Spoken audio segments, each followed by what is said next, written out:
What's cracking with you, YouTube? Welcome back to Cage TV. This your man, King Howie, coming at y'all with another video. Uh, Kawhi Leonard put on a goddamn show. A goddamn show. But Joel Embiid, if I had to pick the biggest clowns in the NBA playoffs so far, if I had a list, top 3, top 5. First of all, Joel Embiid would be number 1. Number 2, maybe Chris Paul. Number 3, probably be Westbrook. Number 4, who would be number 4 on the list? Number 4 clown in the playoffs. I mean, those are my top 3 right there. I have to probably think a little harder about the last 2. But Joel Embiid. I'm just gonna trust the process. I'm gonna go out there and kick his ass.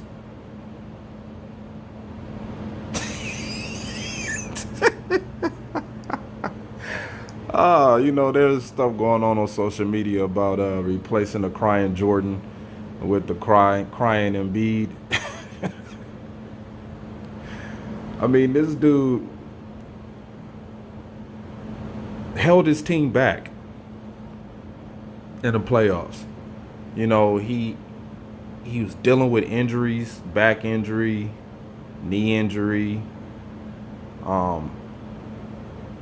Ever since he came in the league, this dude has been banged up. I think the first season he was allowed to play, he only played like maybe 20 games. He's missed a significant amount of games, you know what I'm saying? And then you got Ben Simmons. This is this dude's, 3rd year in the league?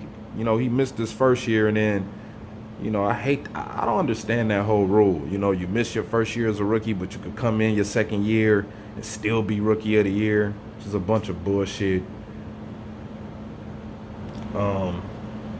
This guy still hasn't developed a jump shot, even when he had a whole year off to develop a damn jump shot. He refused to do so. So here's another clown that has held his team back. Only want to respond when other players other opponents, other players want to call you out. Like dudes like Jared Dudley. You show up against him. You show Jared Dudley who you are. And then you got Jimmy, sometimes want to get buckets, Butler,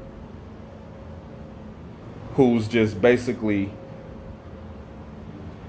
not trying to be a conflicting factor in this trio of players that everybody was pumping up in a postseason, had these guys going to the finals. Jimmy Butler went over there in Minnesota and caused all that dysfunction and confusion, calling out players, raising hell in practice. Then he gets traded, comes to Philadelphia, start hitting some big shots when he came over there. And then the next thing you know, Joel Embiid comes in. I feel like I'm not getting enough touches with the ball. Obviously things have changed since we got Jimmy Butler, but I feel like I'm the main focal point of the offense and I need to get the ball in my hands. And then what do you know? Jimmy Butler, stats drop. They try to change Jimmy Butler into the bail us out guy. Hey, Jimmy, It ain't working like we thought it would work in this game. Can you bail us out? And by that time, Jimmy Butler ain't even got hot enough to, uh, you know, pull out a victory. And that's because they have Jimmy Butler doing most of the defensive assignments. Not to say Ben Simmons, can't guard, can't play defense. And, not to say Joel Embiid can't play defense. But, when you got a ball dominant guy who wants to be the face of the team, come out with this slogan, trust the process, you gotta cater the ball to him a lot more. And it doesn't make any sense because he's injured. You don't know how healthy he is in games. It's taking him 3 to 4 hours to get warmed up to play a basketball game. Now, I believe Joel Embiid is a very talented big dude. I mean, very talented big dude. I mean, he made me a believer when he bust Anthony Davis' ass earlier this season. Dropped 33 and 12 on AD. AD wound up finishing the game with 12 points. I was like, damn, AD, what's going on? Anthony Davis got dominated by Joel Embiid at home. This was in the Pelicans' house. Joel Embiid came in there and dominated from start of the tip off to the end of the buzzer beater, the buzzer going off. They just demolished the Pelicans.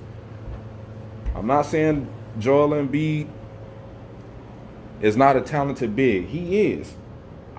I'm just saying Joel Embiid, for as big and as talented as he is, he do a lot of joking around. You know what I mean? And it was just so funny to see him crying. The process. Trust.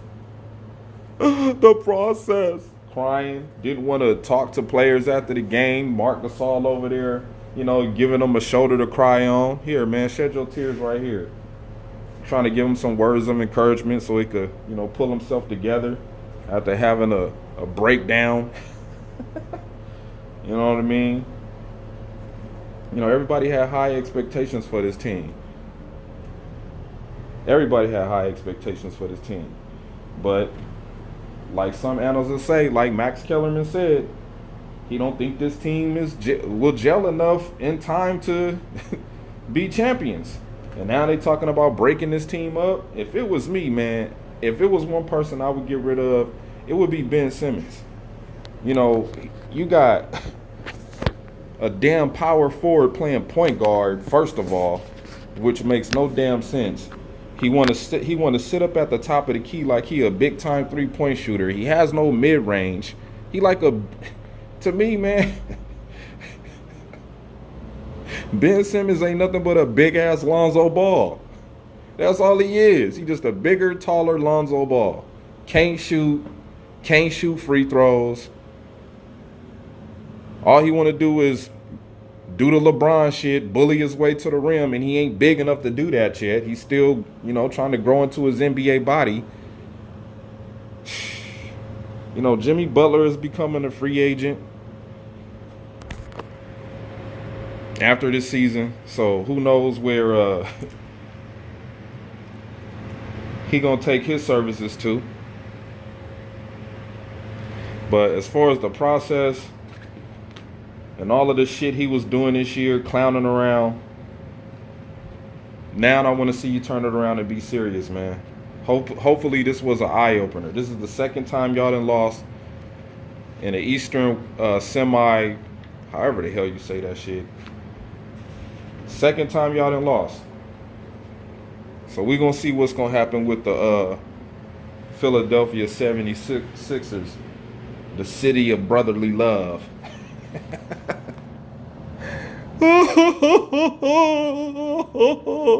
Please like, subscribe, and comment, and trust the process.